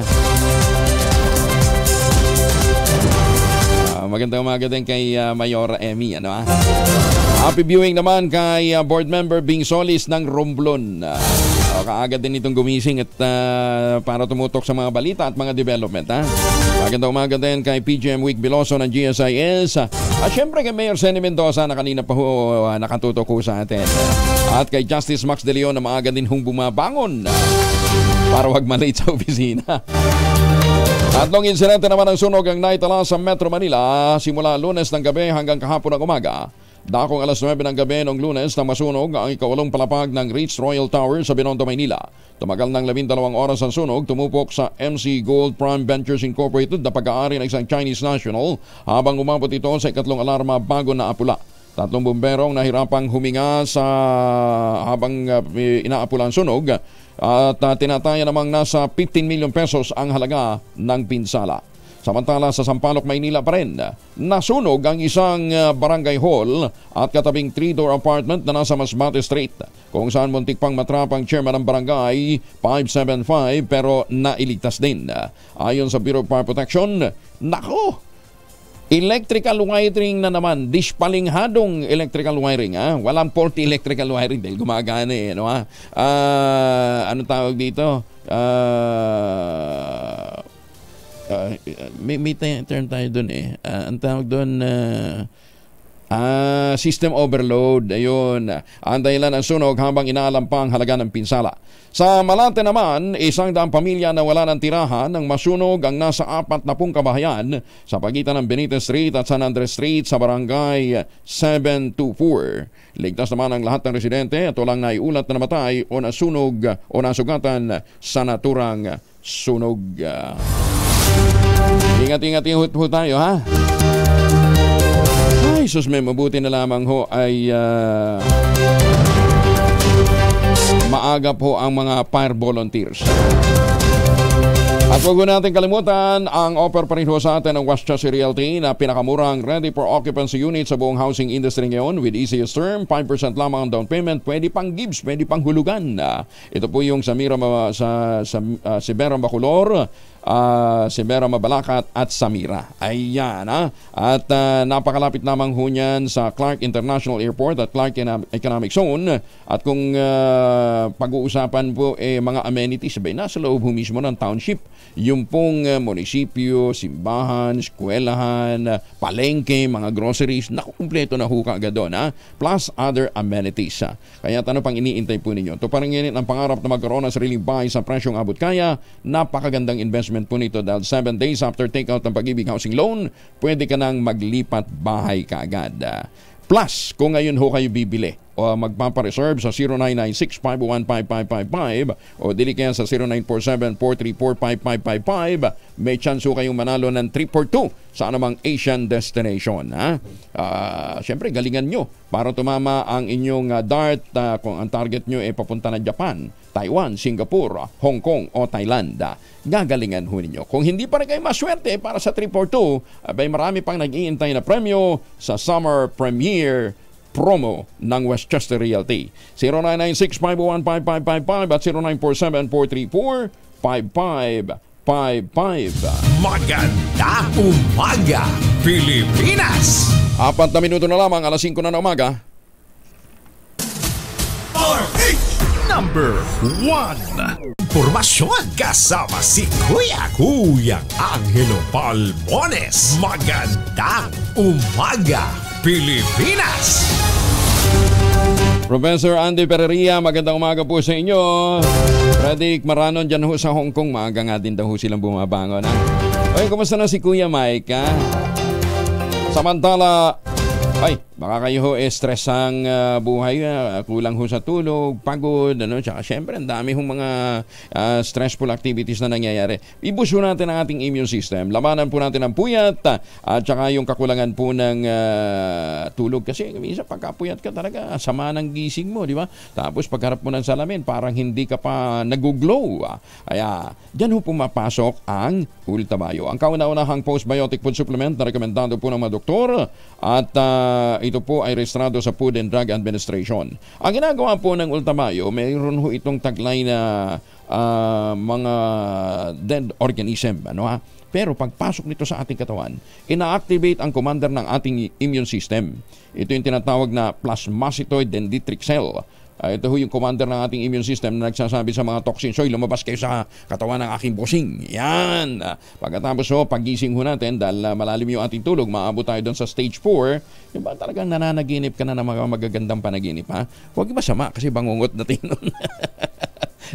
Ayan, nagkakaroon ka ng panibagong sigla para sa kinabukasan. Kaya kung gusto natin na magkaroon ho ng magandang tulog, sapat na lakas para sa kinabukasan, mag-Ultabayo. Available po yan sa Lazada at Shopee. Siguraduhin lamang po na yan po ay galing sa Teoxy Health Measures. Meron din po yan sa Mercury Drugstore, sa lahat po ng mga branches nila, Mesco Drug, Pasmed Pharmacy, John's Pharmacy at Curamed. Ngayon, kung meron pa ho kayong mga concerns na may kinalaman ho sa kalusugan, whatever, pasabihin ho ninyo yung mga may kinalaman po sa inyong mga karamdaman ngayon na necessarily may kinalaman po sa Ultabayo, pwede ho kayong mag-text ng inyong pong mga concerns sa 0917-110-6580. Ulitin natin, 0917-110-6580. Magandang umaga, Pilipinas! Inapik na ng gobyerno ang 3 sa pinakamalalaking conglomerate sa bansa para protektahan ang Birdie Island Passage o BIP, isang kritikal na daluyan ng tubig at kinikilalang internationally biodiverse area sa buong bansa. Namagda sa isang kasunduan ng Department of Environment and Natural Resources at Department of Energy kasama ang Aboitiz Equity Ventures, ang Metro Pacific Investment Corporation at San Miguel Corporation sa isang Memorandum of Understanding. Lain ito na pangasiwaan at mapanatili ang pag-unlad, mapangalagaan ang biodiverse marine ecosystem. Ang BIP ay isang strait o isang makipot na lagusan po ng tubig na umaabot sa mga lalawigan ng Batangas, Marinduque, Romblon, Oriental Mindoro at Occidental Mindoro at naghihiwalay sa mga isla ng Mindoro sa Luzon. Ang 1.4 million hectares ng kipot ay tahanan naman ng mahigit 1,700 species ng isda, 300 uri ng coral na kinikilala rin ng mga marine experts bilang Center of Marine Shore Fish Biodiversity. Noong 2023, tinagurian ding hotspot ang naturang kipot ng International Marine Conservation Organization na Mission Blue, na nagsasabing ang BIP ay kinikilala sa buong mundo bilang critical to the health of the ocean. Nagpapasalamat noon ng Secretary Luisaga dito po sa suporta ng mga opisyal ng Aboitiz, ng Metro Pacific at ng San Miguel Corporation. Bumilis pa sa 3.8% ang inflation rate ng bansa nitong Abril, ang pinakamataas na sa loob ng 4 na buwan. Ayon naman sa Philippine Statistics Authority, mas mabilis ito kumpara sa 3.7% noong Marso at pinakamataas simula ng maitala ang 3.9% noong Disyembre ng 2023. Sinabi pa ng PSA na bukod o bunso dito ng mahal na pagkain at non-alcoholic beverages na nagambag ng 2.3% na headline inflation. Itinulak din ito pataas ng presyo ng transportasyon, produktong petrolyo at information and communication. Samantala, hindi dapat politikahin ang isyu ng West Philippine Sea dahil sa nakataya dito ay soberenya ng bansa. Ito naman ang sinabi ni Senate President Juan Miguel Zubiri kaugnay ng isyu ng Gentleman's Agreement sa pagitan ng China at ng dating Pangulong Digong Duterte. Iginit ng senador kailanman ay hindi niya hinadlangan ang naisin nilang ng kanang makasamahan na senador na maimbestigahan ang umano'y kasunduan. Kaugnay nito, pinanawagan ng Zubiri na dapat magkaisa ang mga Pilipino sa pagtatanggol ng bansa laban sa mga pambubuli ng China. Dahil kung tayo ay bumanat po sa China, sinasabi daw nila ay tayo ay anti-Duterte. Pag tayo naman ay sumasang-ayon sa China, tayo daw ay pro-Duterte. We shouldn't put politics in this particular issue dahil soberenyo po ang pinag-uusapan natin. We are talking about sovereignty. Dapat magkaisa tayo mga Pilipino pagdating sa soberenya ng West Philippine Sea. Idinadaing naman ng mga Pilipinong mangingisda na kakarampot na lamang ang kanilang huli mula sa Scarborough Shoal. Kapanayam ng 2x2 ng DZRH kay Efren, isang Pilipinong mangingisda. Kung dati araw-araw silang may huli, ngayon daw minsan na lamang sa isang linggo. Napansin-pansin din naman ang mga Chinese vessel na nakapalibot at hindi sila pinapayagang makapasok sa bahura. Higit ng mangingisda, na dapat daw po makapasok sila sa Scarborough upang makapanghuli ng isda dahil puro Chinese vessel umano ang nakikinabang sa yamang dagat. Sapat na umano sa kanila ang ginagawang hakbang ng pamahalaan basta't makapanghuli pa rin sila ng isda. Mahina ng isda, sir. Mahina na, tapos hindi kami makapasok doon sa loob. Yun lang, hindi naman makaya siguro natin yung China na ipagkuhan sa gobyerno yan. Ira siguro. Pwede na yun. Basta pagkapanagat lang kami dito. Yun ang importante. Hindi na kami anuhin ng harasin ng China, okay na lang sa amin. Samantala, nagbakasyon muna si AFP Western Command Chief Vice Admiral Alberto Carlos matapos na ilutang ng China ang umano'y new model pack sa Ayungin Shoal. Pero ayon po sa tagapagsalita ng Armed Forces of the Philippines na si Colonel Francel Margaret Padilla, walang kinalaman ang leave of absence ni Carlos sa iginigit na kasunduan ng Chinese Embassy. Sinabi ni Padilla na personal na dahilan ang pag-leave ni Carlos na pansamantalang papalitan ni Commodore Alfonso Torres Jr. Itinanggi din ng Armed Forces of the Philippines na may pinasok silang kasunduan sa China at iginiit na isa silang profesional na organisasyon na tumatalima o sumusunod sa mga national policy. Ang administrador po ng Pag-asa, si Nat Serbando, Dr. Nat Serbando, kasama na natin. Sir Nat, magandang umaga po sa inyo, Direktor. Magandang umaga po, Sir Angelo, at sa lahat ng mga listeners ng inyong program. Ayan. May namamataan na tayong papasok na LPA dito sa may bandang Mindanao. Tapos, pababa na rin ho yung nararamdamang init factor natin. Nasa, ano ba tayo ngayon? Second week, papasok na tayo sa third week ng May. Ano yan? Hudyat na ho ng pagtatapos ng tag-init?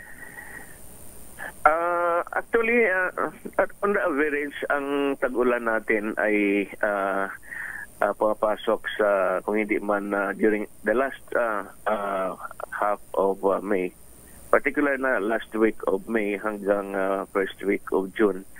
Kaya lang, bagamat humihina na ang El Nino, inasahan pa rin natin na nandyan pa rin ang impacts nito dahil may lag time, no, yung impacts locally dito sa atin. At dahil nakikita natin na nagde-develop naman ang La Nina during the last quarter of this year, normally ito yung ang impacts, combined impacts ng weakening El Nino at developing La Nina. May possibility pa rin na magkaroon ng slight delay ng onset ng ating tagulan. Madidelay pa.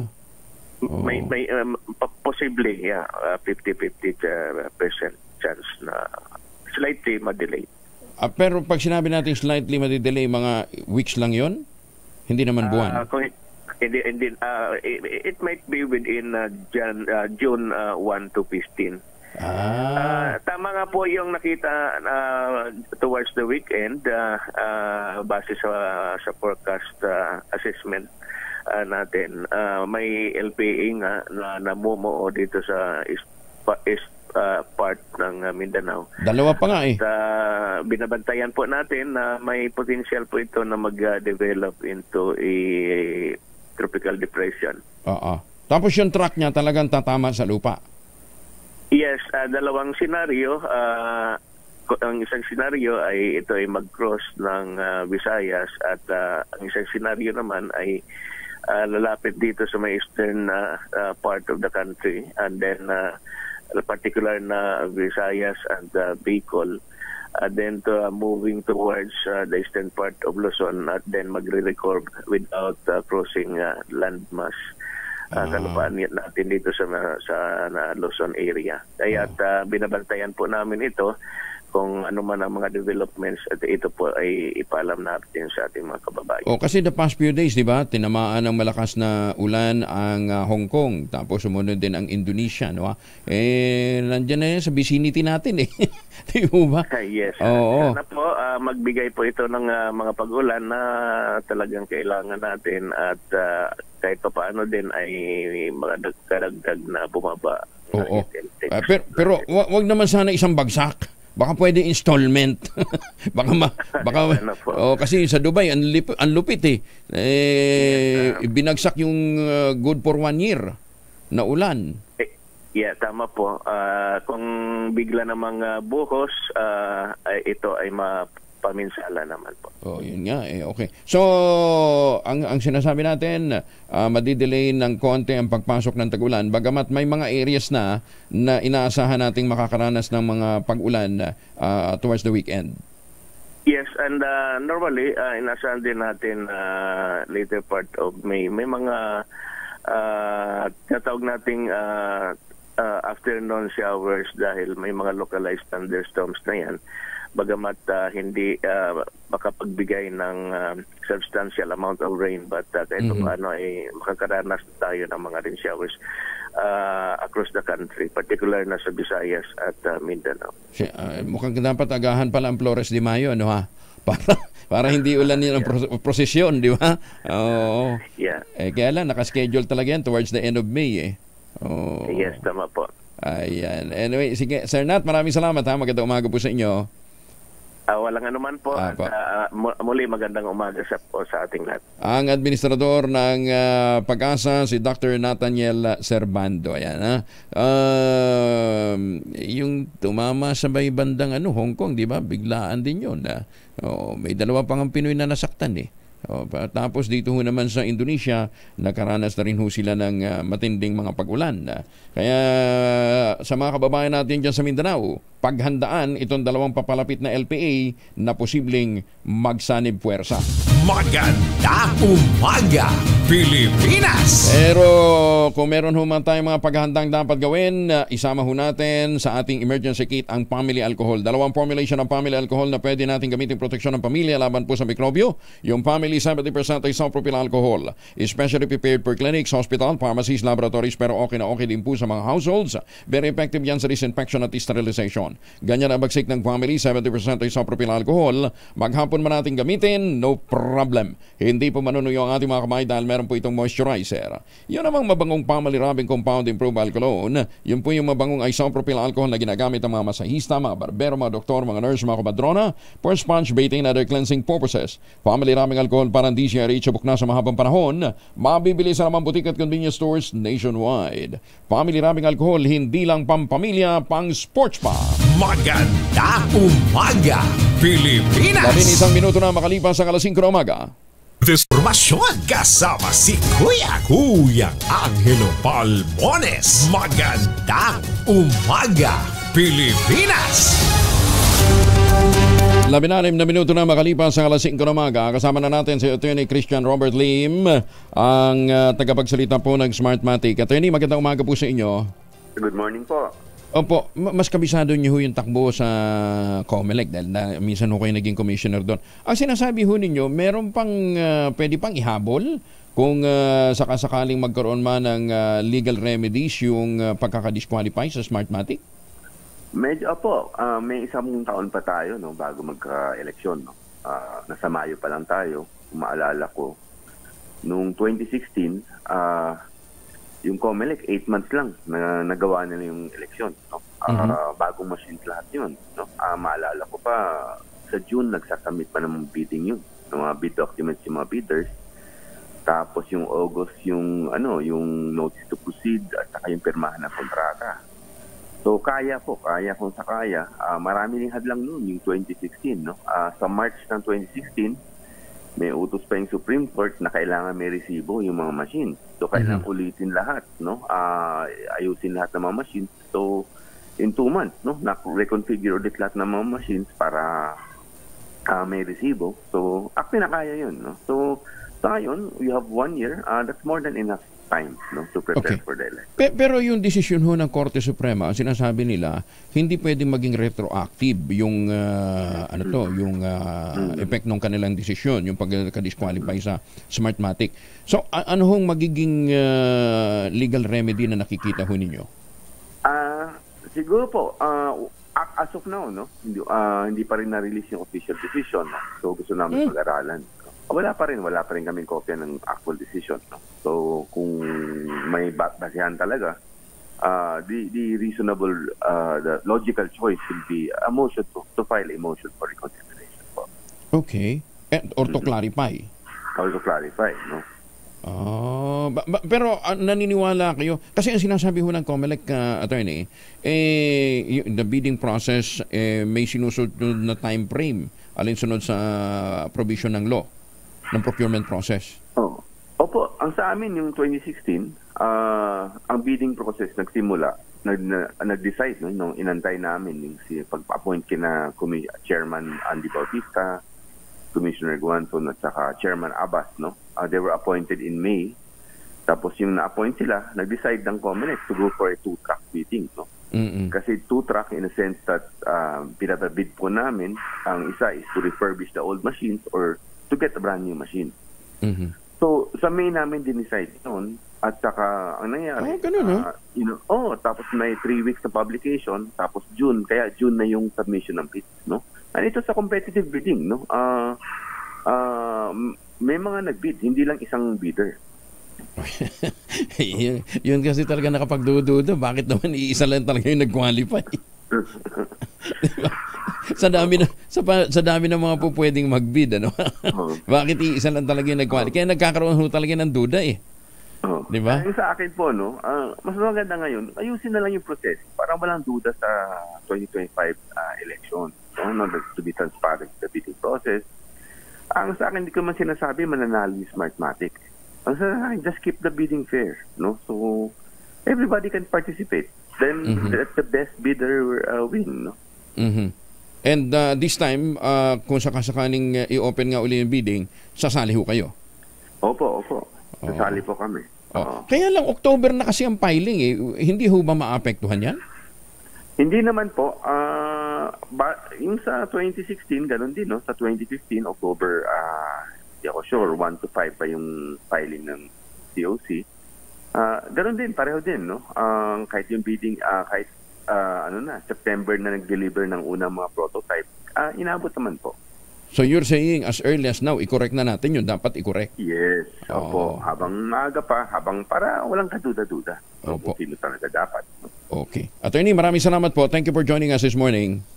Salamat po, Mr. Palmone. Apo, magandang umaga po. Si Attorney Christian Robert Lim, ang spokesperson po ng Smartmatic. Samantala, mahigit naman sa 130 party list organization ang dinismiss na ang petisyon para sa accreditation sa 2025 midterm elections. Sinabi ni COMELEC Chair George Garcia, hinigpitan nila ang mga patakaran sa pag-accredit ng mga party list. Sinabi ni Garcia na tatanggalin na ng COMELEC ang mga partidong hindi nakakuha ng at least 2% sa dalawang magkakasunod na halalan. Sinabi pa ni Garcia, mula sa 200 na nakapilang petisyon, 17 lamang ang may approval mula sa COMELEC. Ito po, abusong-abuso talaga ito. Nagsasabit na listahan sa COMELEC. Pagkatapos, nung manalo na, biglang nag-resign lahat yung nasa listahan. May bago ng listahan na sinasubmit. Kaya po, ang pwedeng gawin ng COMELEC, magpapasubmit kami ng 10 pangalan lang sa mismong listahan natin na isasabit sa amin. Pag na-exhaust yung 10 yan, hindi na namin papayagan na mag-submit ng bago. Samantala, hindi na rin naman papayagan ang pagsusumite ng ibang pangalan. Oras na mag-resign ang lahat ng mga nominees ng nanalong party list dahil masyado na nga itong naaabuso. Tatanggalin natin yung mga partido, political o party list organization na hindi nakakuha ng 2% sa dalawang magkasunod na election. Ngayon po, mahigit 200 na nag-file ng petition for accreditation sa atin. So far po, wala pang mga 17 pa lang na-accredit natin. Mahigit na pong 130 ang dinidismiss nating petition. Sapagkat talaga nag-iiklit tayo, dapat ito ay nakareserba lang sa marginalized and underrepresented sector. Mas tumas pa ang tsansa naman ni Cardinal Luis Antonio Tagle na maging susunod na Santo Papa. Ito'y matapos na ma-promote si Cardinal Tagle bilang isang Cardinal Bishop, isang titulong ibinibigay sa mga miyembro ng pinakamataas na order ng College of Cardinals. Si Tagle ang ika-11 nakatanggap ng titulo at kauna-unahan naman sa buong kontinente ng Asya. Ang mga Cardinal Bishop ay mga titular heads ng isang suburban church o mga sinaunang simbahan sa mga diocese sa lungsod ng Rome. Ang bilang ng mga pare sa ilalim ng naturang ranggo na ito ay 6 lamang, pero dinagdagan ito ni Pope Francis noong 2018. Ayan. Nagkataon, di ba? Itong kauna-unahang pagkakataon na magkakaroon ng Santo Papa na galing po sa Asya. Bagong balasan naman sa PNP, epektibo na ngayong araw. Detalye na balita mula kay Jel Parosa, RH52. Jel, good morning. Good morning, Kuyang Angel. Epektibo ngayong araw, Mayo 8, ang panibagong round of balasahan sa ilang matataas na opisyal ng Philippine National Police na kinabibilangan ng bagong hepe ng Southern Police District dito sa Metro Manila. Batay sa order na inilabas ni PNP Chief of Police General Romel Francisco Marbil, itinalagang acting director ng SPD si Police Colonel Leon Victor Rosete mula sa Police Retirement and Benefit Service. Papalitan niya si Police Brigadier General Mark Tespes na malilipat naman bilang acting director ng PNP Special Action Force. Inalis sa elite unit ng PNP si Police Major General Bernard Banac na tatao na ngayon sa Directorate for Police Community Relations. Samantala, papalitan naman ni Brigadier General Dindo Reyes si Rosete bilang acting director ng Police Retirement and Benefit Service mula sa Directorate for Controllership. Una nang sinabi ni PNP Public Information Office Chief Colonel Jean Fajardo na walang magiging malawakang reshuffle ang PNP, paliban na lamang kung may mababakanting posisyon dahil sa mga nagre-retiro. Para sa kauna-unahan sa Pilipinas, DZRH, ito si Edniel Parrosa. Tuloy-tuloy sa pagbabalita, tuloy-tuloy sa serbisyo. Sama-sama tayo, Pilipino. Maraming salamat, Edniel. Samantala, Valenzuela Police may bago ng hepe. Dating pinuno, inilipat naman sa MPD. Detalye na balita mula kay Edwin Duque, RH23. Edwin? Ay, buntag ko yung Angel, may bago ng assistant acting chief of police ang Valenzuela mula ngayong umaga. Sa katauhan nito si Police Colonel Alan Umipig. Bakarang magpaalam na kahapon ang pinalitan nitong si Police Colonel Salvador Distora Jr. na napunta naman sa Manila Police District. Dating nakatalaga sa nabutas si Police Colonel Alan Umipig na nakapagtala din ng Best Police Station. noong nakarang taon bago nailipat o naidestino sa ibang lugar. Ayon sa impormasyon ng PN Northern Police District, marami manong matataas na opisyal na yung nagretiro ngayong taon, kaya nalipat ang ilan sa ibang posisyon, sa mas mataas na posisyon.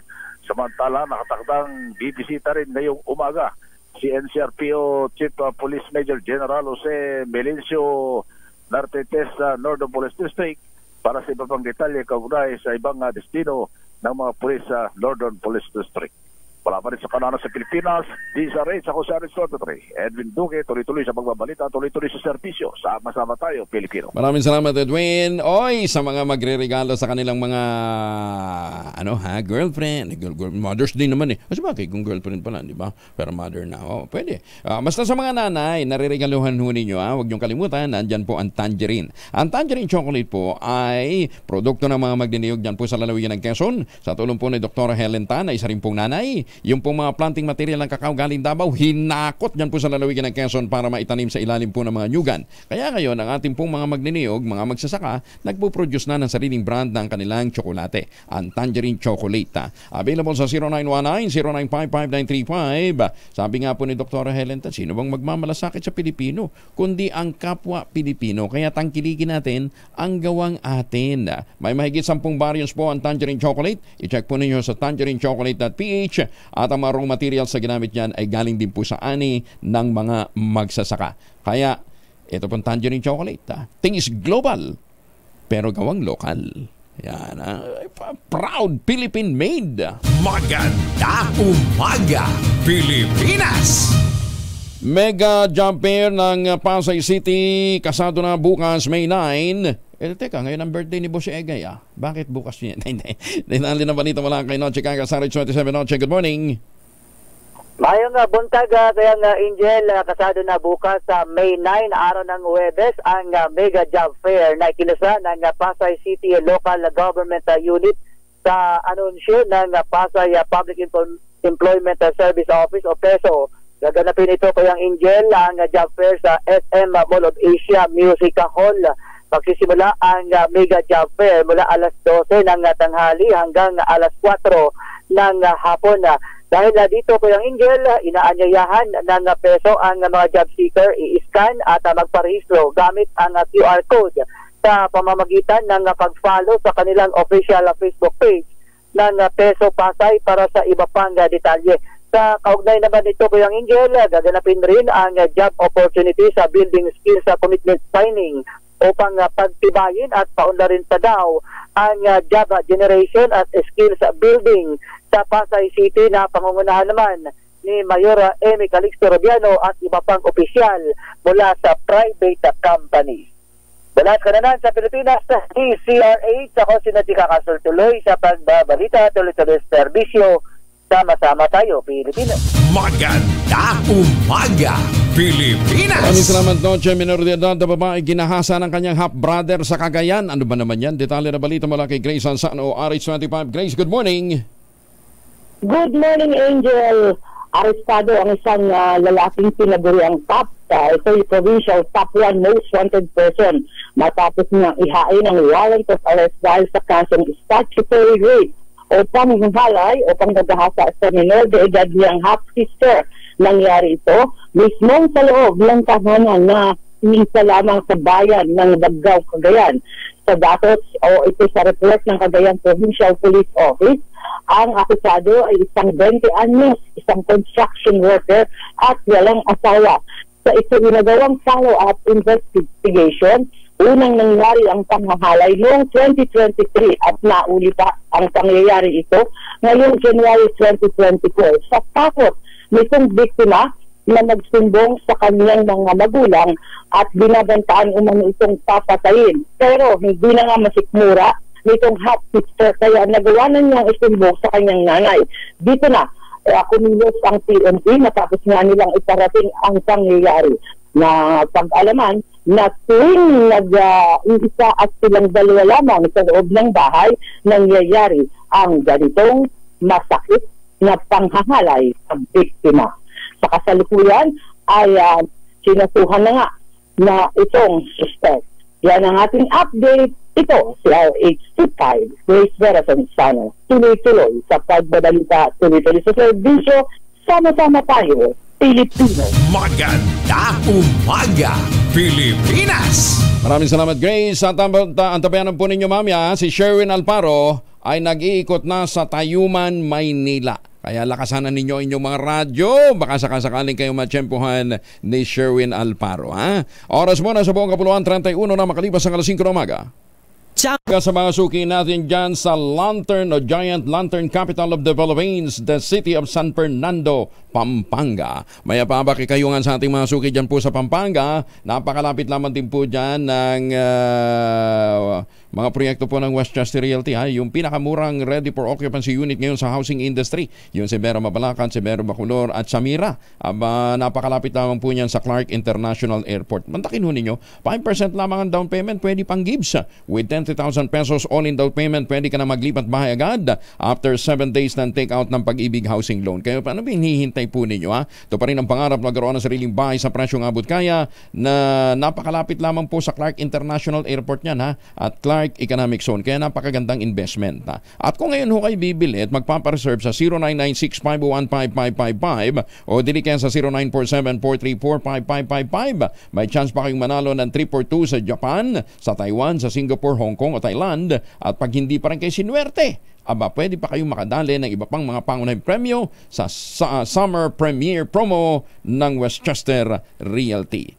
Ayan 342 plus other prices, may mag-text na 0996-501-5555 at 0947-434-5555. Maganda umaga, Pilipinas! Sinuspende ng 3 buwan ng chairman ng Barangay Calaba sa Bangged, Ambra matapos gumawa ng ordinansya sa pagtatapon ng basura. Kaya lang kasama sa parusa ay death penalty. Death penalty ang parusang ipapataw sa sino mang lalabag.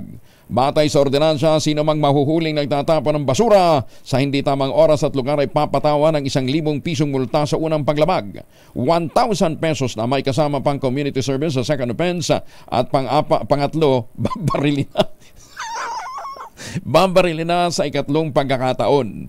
Inaprubahan ito ng Barangay Calaba Chair na si Renato Brasula at pirmado ng 5 pang mga kagawad ng barangay, gayon din ang chairman ng Sangguniang Kabataan. Ayon naman kay Bangged Mayor Mila Valera, hindi nakarating sa Sangguniang Bayan ng naturang ordinansa at basta na lamang ipinatupad na walang approval mula sa kanila. Bonsod dito, hinatulan ni Mayor Valera si Kapitan Brasuela, gayon din ang 6 na opisyal ng guilty ng grave misconduct, grave abuse of authority at gross neglect of duty, gross dishonesty at conduct prejudicial to the best interests of the service. Lupit pa na magtapon ng basura doon. Dido ka. Maganda umaga, Pilipinas! DSWD nagbabala sa publiko tungkol sa isang unofficial Facebook group ng kagawaran na mayroong mahigit 350,000 na miyembro. Ang tindi talaga ngayon itong mga scammer na ito. Detalye na balita mula kay Bal Gonzales, RH5 Bal. Dahil dyan, Kuya Angel, ay pinag-iingat ng Department of Social Welfare and Development ang publiko laban sa grupo na may pangalang DSWD and 4-piece updates na nakapang-aakit na ng maraming netizens para sumali. Sa abisong inilabas ng DSWD, iginiit ng ahensya na walang kaugnayan sa kagawaran ang FP group na ito. Sabi ng DSWD, isa ito sa mga pinagmumulan ng mga bogus o scam links na ang layunin ng biktima ng mga Pilipino, lalo na ang mga mahihirap. Sa sumpong na natanggap ng ahensya, nakaka-receive daw ng mga messages ang mga netizens na nagsasabing mayroon silang unclaimed relief allowances at iba pang uri ng pang-i-scam. Sa kasalukuyan na mayroon ng 354,352 na miyembro ang nasabing grupo at marami na sa mga ito ang nabiktima habang ang ilan ay nagagamit na rin sa pagpapakalat ng mga maling impormasyon tungkol sa programa at serbisyo ng kagawaran, pati na rin sa ibang ahensya ng gobyerno. Hit ng ahensya, huwag maniwala sa mga post na nakapaloob sa grupong ito at bisitahin lamang ang DSWD Official Communication Channel para sa mga lehitimong panggagalingan ng mga impormasyon. Para sa kauna-unahan sa Pilipinas, DCRH ako naman, Val Gonzales, tuloy-tuloy sa pagbabalik sa tuloy-tuloy sa serbisyo. sama-sama tayo, Pilipino. Maraming salamat, Val. Mamigay na nga muna tayo ng pera. Dahil 85 taon na ang kauna-unahan sa Pilipinas at ang MBC mas gumanda na, mas pinalakas at mas pinalawak pa ang pamimigay ng ating papremyo. Ito ang DZRH Mas Malakas promo kung saan pag naabutan namin kayong malakasang nakikinig o nanonood sa DZRH ay mananalo ka ng instant 1,000 pesos at may kasama pang grocery bag ng DZRH. So ano pang hinihintay ninyo? Tutok na sa nangunguna kauna-unahang radyo sa buong Pilipinas, DZRH. Una sa Pilipinas, una sa Pilipino. Malayo, nasa Tayuman. Tayuman, Maynila lamang si Sherwin Alparo. Sherwin, may nahuli ka na? Angelo, dito sa Tayuman, sa Tondo, Maynila, talaga mapapatayuman ka ng maaga sa paglalamang mong may namimigay ng papremyo. Dito sa... Wala na, di na mabasa yung Chinese yung kalsada yan. Murado na. Padala mo nga ng ano yan. Ay, padala mo nga ng Pride. Lungsod ng Maynila, dapat yung lungsod ng Maynila, turahan na to, di na mabasa. Ito yung sa Conception Parish, sa Tayuman, dahil nagulat tayo dahil biglang may nakapadyak na nakabuntot sa atin at nakikinig pala sa kanyang headset ng anunsyo mo kanina. Nandito ang DZRH sa ating lugar sa Tayuman. Tatay, magandang umaga, pangalan niyo po? Valentino Tabilla. Tatay Valentino, ayan, naka-headset pa siya. Asan yung radyo niyo? Hindi niyo isuot yung headset niyo para mapakinggan niyo kung ano nangyayari. Pinakinig niya pa sa amin kanina na naka-tune in talaga siya sa DZRH. Ayun, niyo nandiyan sa loob ng inyong bag. Ano, nagja-jogging si tatay? Nadidinig niyo ba? Tatay, nadidinig niyo ba ako dyan sa speaker ninyo? Di tayo nadidinig yata eh. Naka-on ba yan?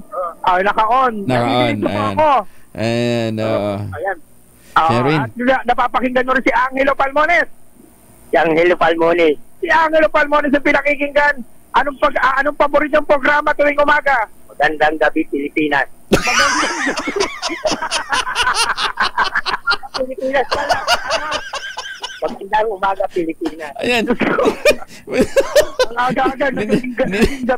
Ninervyos si tatay. Programa mo, madilim pa, Angelo. Kaya naman magandang gabi, Pilipinas.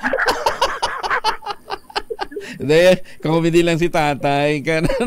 Sherwin. Tatay, magaling mag-joke, no? Magaling mag-joke. Kanya na boy, yan, nagpapadyak sa tricycad. Inililibaw niya ang kanyang sarili.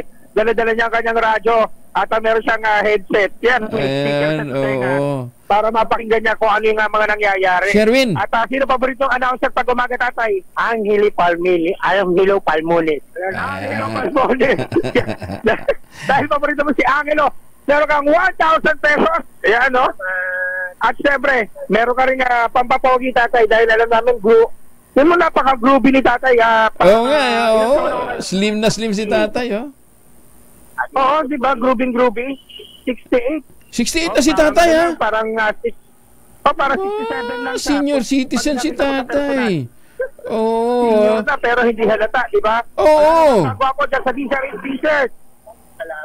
At tatay, nako, lalo kang mamahalin ni ma'am, ni Mrs. Asa si Mrs.? Ay, wala. Wala. Hindi na kayo nag-asawa? Gano'n ba? Hindi na nag-asawa. Sino kasama niyo sa bahay? Sino kasama sa bahay? Sino kasama niyo sa bahay? Mga anak ko. Mga anak. Biyudo si tatay. Single dad. Single dad. Single dad si tatay sa edad na 76. Ayan, ha? 76 o 68? Ha? 68. 68. Ayan, oo. Hindi, pero, Sherwin, itanong mo nga anong sikreto ni tatay at 68, kayang-kaya niya pang, kayang-kaya niya pang mag-tricycad. Oo. Anong sikreto niyo? Wala. Yung pagkain? Ang sikreto magpa-cute, mga ganon. Ang galing magpa-cute ni tatay eh. Ayan, oo. Pero, ang ganda ng highlight. Sherwin, ang ganda ng highlight ng buhok ni tatay, ha? Oo, gray. Yan yung mga uso ngayon na buhok na gray. Oo. Ayan. Pinag-gray niya na rin. Taga saan si tatay? Sherwin, taga saan si tatay? Santa Cruz, sa may Bulubi Street. Hindi. Pero ano pumapasada? Oo. Anong probinsya? Sa Divisoria siya napasada. Kaya, paano nyo napakinggan? Nadinig nyo ba kanina na dito nakikinig ka sa umaga? Alam mo kung saan yung mga lokasyon pag ina-anunsyo? Ayun, o gano'n. Galing, oo. Hindi, anong probinsya ni tatay? Anong probinsya ni tatay? Ano po? Gumaca, Quezon. Taga Gumaca, Quezon. Ayan, okay. Ako mahilig to sa tangerine. Anyway, Sherwin. Alam mo, bibihira yung at 68 years old ay kumakayod pa ng ganyan, Pangalawa, alam mo, si tatay, makikita mo yung kanyang sigla, di ba? Ibang-iba, parang, iba ang bilib ako dito kay tatay. Bigyan mo pa ng 1,000! Para nakakatulog siya. Bigyan mo pa ng 1,000! Tapos, bigyan pa natin? Sabi ni Malo Cabral, 1,000 pa! Isa pang libo? Yan. Para yung mga suki natin na nakikinig. Para kay tatay. 1,000 pa, 1,000. Dahil sa sipag niya, at palagi siya nakatutok sa DZRH, may dagdag pang 1,000 piso. Ayan, kita mo naman, Maraming salamat sa DZRH. Ayan, kay Sherwin Alparot. Si Angelo Palmonia. Ang huli pa. Okay lang ho.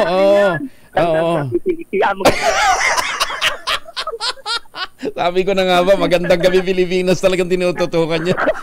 Hindi kasi umaga, gabing-gabi pa nakikinig na siya. Ayan, Sherwin, sige. Tatay, ingat to kayo ha. Iingat to tatay ha. Salamat naman. Sige po. Lagi kayong uminom ng tubig, mainit ang araw. Pag mainit ang araw, lumilim po kayo ha. Dahil napaka-init. Ano po? Ibibigay niyo po ulit sa akin. Akala ko ibabalik sa akin 1,000. Dahil naawa sa atin. Bigyan tayo 1,000. Baligtad na mundo. Ano ba yun? Sige. Okay. Kaya naman lagi tumutok sa DZRH at manalo ng 1,000 pesos sa DZRH. Mas malakas. Provider Summer Set. Sherwin Bataw para tuloy-tuloy sa pagbabalita, tuloy-tuloy sa serbisyo. Sama-sama tayo Pilipino. Maraming salamat, Sherwin. Iba yung sigla ni tatay. Hindi dahil nanalo siya ng 1,000 piso, pero makikita mo yung aura. Kaya sinasabi ko sa inyo, dapat talaga. Nakalimutan kong itanong kay tatay, anong oras siya natutulog? Siguro, kasi ang ganda ng fit ng katawan, di ba? At 68 years old, kita ho ninyo. Dan sa ibang mga senior citizen dyan, at age of 68, hirap ng kumilos. Di ba? Gayahin nyo si tatay. Araw-araw ho nagpapadyak, naghahanap buhay para labanan ang mga paghamon ng buhay. Yan, nakakalimutan ko, dapat padalhan natin to ng Ultabayo. Para lalo pa siya sumigla. Ang Ultabayo po, lalong-lalo na sa mga senior citizen, makatutulong para po magkaroon tayo ng panibagong sigla, panibagong lakas ng buhay. Ito po ikaw-una-unahang postbiotic food supplement na rekomendado ng mga doktor, rehistrado sa Food and Drug Administration. Ano bang ginagawa ng Ultabayo? Pagpasok po sa ating katawan, ayon po sa clinical trial, hindi po ito kwentong kutsero. Pagpasok po sa katawan ng pong mga dead microorganism, ina-activate po nito yung commander ng ating immune system, yung plasmacytoid dendritic cell. At yung PDC na yan, na magtataboy po naman doon sa mga toxin sa ating katawan. Kaya habang tayo pinatutulog, gumagano po ang ating utak, pinapalabas yung mga toxin sa ating katawan para kinabukasan, meron tayong bagong sigla. Dahil meron tayong magandang tulog, may magandang gising. Ayan, parang si tatay kanina. Available po ito sa Lazada at Shopee. Siguraduhin lamang po ninyong galing po yan sa Theoxis Health Ventures. Available din po sa Mercury, sa Mesco Drug, Pasmed Pharmacy, John's Pharmacy at Curamed. Ngayon, kung meron ho kayong mga concerns, lalo na kung wala pong stock ng Mercury dyan sa inyong lugar, mag-text ho kayo sa 0917-110-6580. Pero dyan din po, sasagutin nila yung mga medical concerns ho ninyo, may kinalaman po sa inyong mga nararamdaman. 0917-110-6580. Sa panahon ho na very challenging po ang buhay, kinakalaban natin ang kaagapay, nandyan po ang Ultabayo, ang kauna-unahang postbiotic food supplement na rekomendado ng mga doktor. Maganda umaga, Pilipinas! 9 minuto na lamang, ACS na umaga. Pilipinas! Hoy, 6 na minuto na lamang bago po mag-aces ng umaga. Labag umano sa automated election law ang plano ng Miro Systems na gumamit ng 2 systems and 1 election machine para sa 2025 midterm elections. Ayon kay Sagip Party List Representative Rodante Marcoleta, balak ng Miro na gumamit ng kombinasyon ng Direct Recording Electronic o DRE at Optical Mark Reader Automated Counting Machines. Sinabi ni Congressman Marcoleta na hindi pa nagagamit sa anumang bansa ang nasabing sistema na malinaw na paglamag sa automated election law. Sa ilalim niya ng batas, kailangang patunayan ng Miro na nasuri o nagamit na sa ibang jurisdiksyon ang sistema. Idinain pa ni Marcoleta na nagamit nga ang dalawang sistema pero magkahiwalay at hindi pinagsama gaya ng pinaplano ng Miro para sa susunod na halalan. Binanggit din ng kongresista na 45% ng voting station sa Congo nagkaproblema kung saan ginamit ng Miro ang kanilang DRE system. 70% naman umano ng voting station sa Iraq ang pumalya ng gamitan ng Optical Mark Reader o MMR Automated Counting Machine. Pogo ginamit na sa surveillance at hacking activities. Ayon po ito kina Senator Sherwin Gatchalian at Senator Risa Ontiveros. Detalye ng balita mula kay Raymond Dadpa sa RH28. Raymond. Nagpahayag ng pagkabahala sina Senador Risa Hontiveros at Senador Sherwin Gatchalian sa report na ginagamit ng mga Philippine Offshore Gaming Operators o POGO sa surveillance at hacking activities. Sa hearing ng Senate Committee on Women and Children hinggil sa sinalakay na POGO Complex ng Zunyuan Technology sa Baofu Compound sa Bambantarlac, inihayag ni Hontiveros ang kanyang pagkabahala. Ito ay kasunod ng mapagkakatiwalaang report mula sa intelligence community na ginagamit ang Bamban Complex sa surveillance operation ng mga Chinese. Sa katunayan ay natuntun umano sa Baofu Compound ang nangyaring hacking ng ilang mga government websites. Inamin ni Gatchalian na nakababahalang natanggap nilang impormasyon dahil hindi lang scamming ang ginagawa ng mga POGO kundi pati surveillance at hacking. Napatutunayan umano ito sa mga kakaibang equipment na ipinasok sa bansa. Para sa kauna-unahan sa Pilipinas, DZRH, ito si Raymond Dadpas, tuloy-tuloy sa pagbabalita at tuloy-tuloy sa serbisyo. Sama-sama tayo, Pilipino. Dinumog naman ng mga health worker mula sa mga pampubliko at pribadong ospital ang mga lansangan para manawagan ng taas sahod. Panawagan ito ng Alliance of Health Workers pinangungunahan ng National President nilang si Robert Mendoza. Sinabi ni Mendoza na paulit-ulit na lamang ang kanilang sigaw dahil wala rin namang nagiging tugon ng gobyerno sa mababang sahod at iba pang benepisyo ng mga frontliners. Kahapon po ipinagdiwang natin ang Health Workers Day. Panawagan ni Mendoza sa Pangulo, sana makipag-ugnayan ito sa kanila para mapakinggan ang kanilang hinaing sa nararapat na dagdag sahod at pagtugon sa iba pang problema sa kanilang sektor. Ang hinihiling na namin ang Karin, makipag-usap siya, makipag-dialogo sa mga health workers kasi kami yung nasa ground at kami yung nakakaalam ano ang tunay na kalagayan ng mga health workers at doon masasabi namin itaas ang sahod, itapusin ang contractualization, dagdagan ang budget ang budget ng kalusugan at yung mga benepisyo ay dapat maibigay po talaga. 11,000! 11,000 po ang nag-iintay na premyo sa mahiwagang tunog. Uy, hulaan nyo na, utang na loob. Basta ang ginamit ng nating material dyan, bago ho gamitin. Bago ho gamitin ng... basta, pwede ho ito sa loob ng bahay, sa opisina, pwede rin ho sa mga panggamutan. Kinakailangan mag-shield bath. So, para ho malinis ang inyong mga kamay. Ang inyong pong mga sagot, ipadala po ninyo sa 0919-282-6485 o dili kaya, dapat ho, sundin mo na yung tamang format ha. Empty space, name /_ contact number / at ang inyong sagot. Isang beses lamang po maaari mag-text sa ating text line gamit ang inyong mobile number. 2x2 in just a while. Kuya Angel po, si Angel Palmones nag-iiwan sa inyo na isang magandang umaga. Magtanim ng kawayan para sa kalikasan at kabuhayan. Ang ating quote of the day ngayong araw nito ay galing po kay Sun Tzu. Ang sabi po ni Sun Tzu na isa pong magaling na Chinese warrior. An evil man will burn his own nation to the ground to rule over the ashes. 2x2, susunod na.